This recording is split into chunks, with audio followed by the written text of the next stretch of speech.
दोस्तों, आज का टॉपिक बहुत ही लाइकेस्ट है। आज आपको बताएंगे कौन है बागेश्वर वाले बाबा। मित्रों, धीरेन्द्र कृष्ण गर्ग बागेश्वर धाम सरकार के नाम से जाने जाते हैं। एक भारतीय कथावाचक बागेश्वर धाम महाराज के नाम से लोकप्रिय हैं। शास्त्री भारत के मध्य प्रदेश राज्य के छतरपुर जिले के ग्रामगढ़ा के प्रसिद्ध धार्मिक तीर्थ स्थल बागेश्वर धाम सरकार के पीठाधीश्वर हैं। धीरेन्द्र कृष्ण का जन्म और पालन पोषण एक हिंदू गर्ग परिवार में हुआ, जहां उनके पिता एक पुजारी के रूप में काम करते हैं। कथित तौर पर शास्त्री को भगवान हनुमान ने बागेश्वर धाम सरकार के पीठाधीश्वर बनने और समाज सेवा के लिए काम करने का निर्देश दिया था। उनके अनुसार न ही वो किसी देवता के अवतार हैं, न ही वो कोई तांत्रिक है, मात्र एक साधारण मानव है जिनके पास हनुमान जी और सयासी बाबा के आशीर्वाद से सिद्धियां प्राप्त है। वे इन शक्तियों को जन कल्याण और मानव सेवा हितार्थ काम में लेते हैं और उनकी मानसिक शारीरिक समस्याओं का निदान करते हैं। पंडित धीरेन्द्र जी शास्त्री के द्वारा बागेश्वर धाम की सेवा 3 पीढ़ियों से की जा रही है। उनका जन्म 4 जुलाई 1996 को छतरपुर जिले के गढ़ा गांव में एक गर्ग परिवार में हुआ था। धीरेन्द्र कृष्ण शास्त्री गर्ग का बचपन उनके ही गांव में बीता है। वो एक सामान्य गरीब परिवार से ताल्लुक रखते हैं। धीरेन्द्र शास्त्री गर्ग बहुत ही सौम्य स्वभाव के व्यक्ति हैं। उन्होंने अपनी प्रारंभिक शिक्षा गांव के ही सरकारी स्कूल से प्राप्त की। अपने बचपन में आसपास के गांवों में वे भीख मांगकर, रामचरितमानस और सत्यनारायण कथा सुनाकर जीविकोपार्जन करते थे। वर्तमान में वह विवाहित है, परंतु शीघ्र ही विवाह करने का विचार कर रहे हैं। उन्होंने ये भी बताया कि जया किशोरी उनकी बहन जैसी हैं तथा उनके और जया किशोरी के विवाह की खबर अफवाह मात्र है।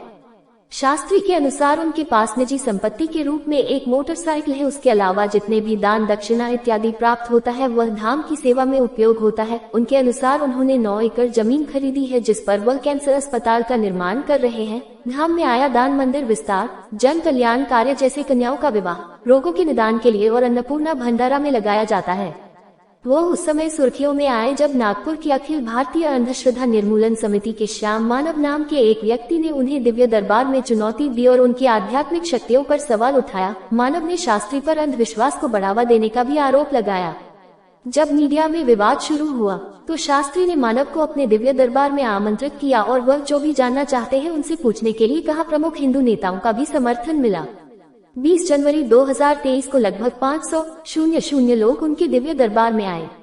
22 जनवरी 2023 को कई हिंदू संगठनों ने बागेश्वर धाम सरकार के प्रमुख पुजारी शास्त्री के समर्थन में वर्तमान में मध्य प्रदेश के छतरपुर जिले में एक हिंदू तीर्थ स्थल बागेश्वर धाम सरकार के पीठाधीश्वर और प्रमुख के रूप में सेवा कर रहे हैं।